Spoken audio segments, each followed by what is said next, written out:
When Kennedy saw what Max had drawn in his sketchbook, she was shocked. It was a picture of what looked like a huge earthquake striking the town where they both lived. Kennedy could see broken buildings and burning cars. It looked like a scene out of a scary movie. But then it started. Both Kennedy and Max could feel the ground beneath them beginning to shake. They jumped up and hugged each other as they both knew exactly what was about to happen. As they stood outside of their school on the playground, they could see the swing swaying back and forth, and the slide started to topple over as the ground rumbled and shook violently. Mrs. Olson yelled across the playground for everyone to crouch down and get away from anything that could tip over and hurt them. And as Max and Kennedy tried to do what Mrs. Olson said, they looked up and could see all the other teachers running out of the school building. And as the earthquake continued, they could hear car sirens going off in the parking lot as light posts were tipping over and smashing some of the parked cars. It was hard to understand what was going on over all the noise and the chaos. Max grabbed Kennedy's hand as they could hear other kids screaming and crying all around them. And when the shaking finally stopped, man, the playground was a mess. They walked up to where their classroom window was, and they looked inside as they saw desks and bookshelves toppled over with books and papers scattered everywhere. Mrs. Olson and all the other teachers found all of their students on the playground and did a head count. "Is everyone okay?" she called out, her voice shaky. And slowly, the kids emerged from their hiding spots. A few of them even had some cuts and bruises, but thankfully, no one seemed badly hurt. Outside, they could hear sirens far off in the distance, and when they looked up and down the street that went by their school, they could even see a couple cars had crashed into each other on the street. And off in the horizon, they could see smoke rising from the buildings downtown. Mrs. Olson said, "All of you kids need to stay out here in the playground for now. The school building might not be safe."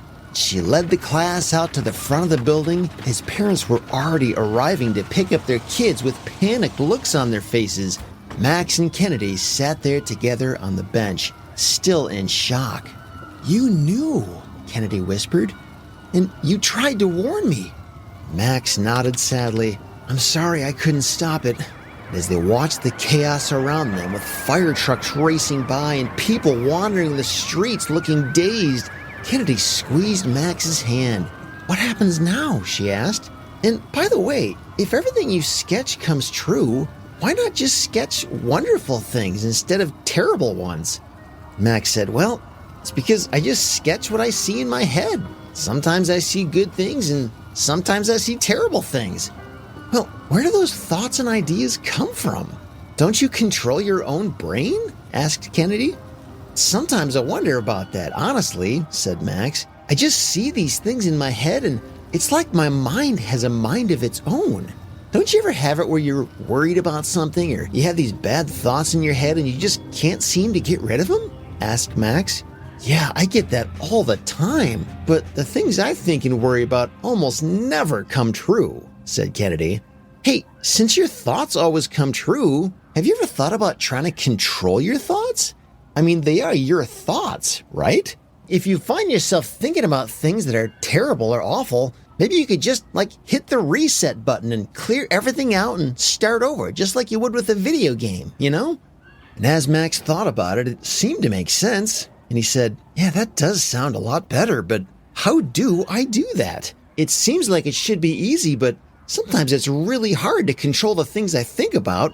And Kennedy said, "Yeah, I know what you mean, but just think of the possibilities. If you could do this, and given that anything you draw actually comes true, you could do such amazing things for the world. Just imagine how great it would be if you always thought of good things and drew pictures that made the world better. And you wouldn't just have to make it better for everyone else.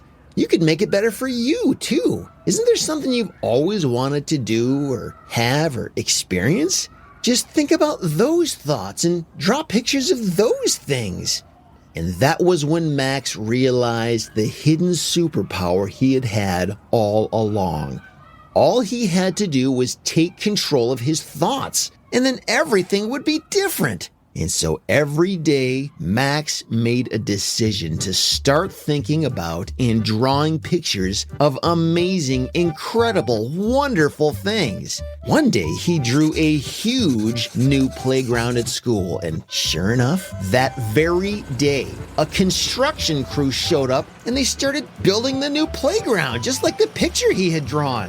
The principal even saw what was going on, and he came out and he said, "What?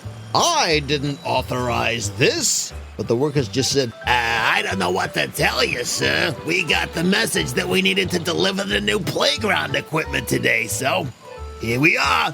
And the principal said, "Oh, well, all right then, let's make it snappy." And when all the kids saw the brand new playground, they could not believe their eyes, and they had so much fun every day after that.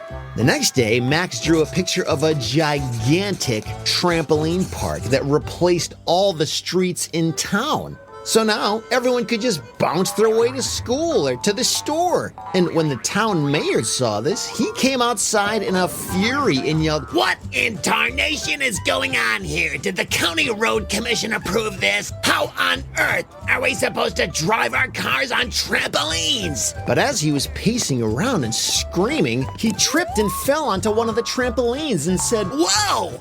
Hey, this is actually pretty fun. What a great idea to change all of our roads to trampolines. Fun, fun, fun. Jumpity jump, jump, jump."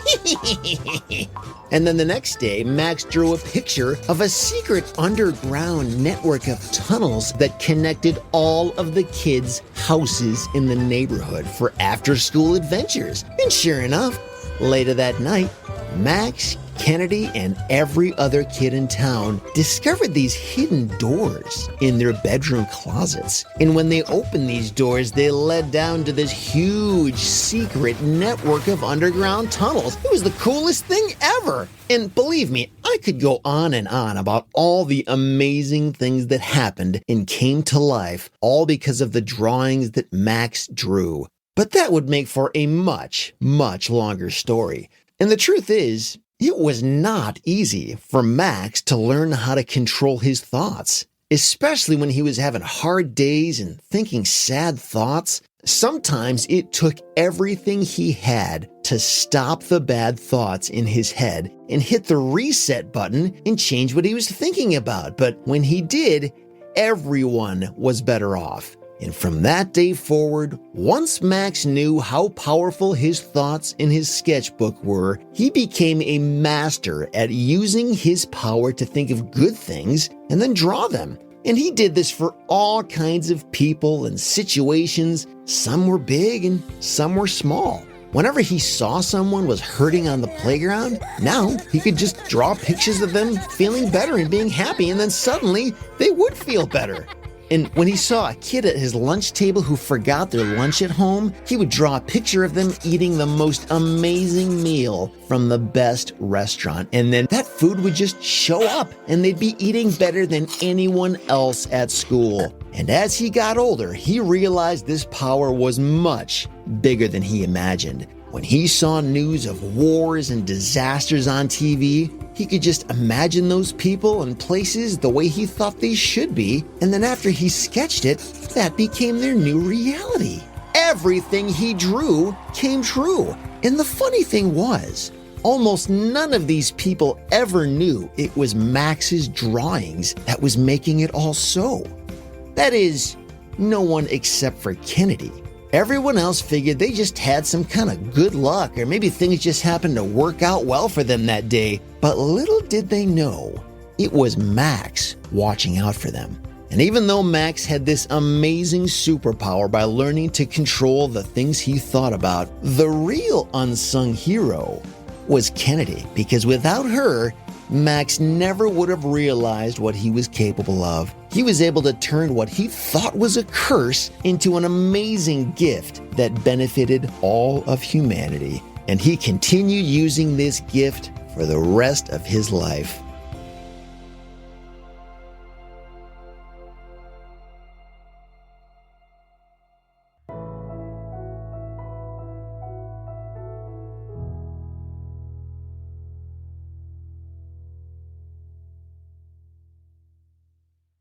Do you ever find yourself wondering when the next episode is going to come out for the Storyland podcast? I know they don't come out as much as we all want them to, but if you want to be the first to know about when the next story is going to drop, all you got to do is follow us on Instagram or Facebook, or just go to storyland.show, and you'll find links to all the different places online where you can listen and watch, and even leave a comment and make suggestions about other story ideas that you might have. Just go to storyland.show, or again, you can follow us on Facebook or Instagram. Just search for Storyland, all one word, podcast. Storyland Podcast, and you should be able to find us there. Thanks again for listening, and I'll talk to you next time.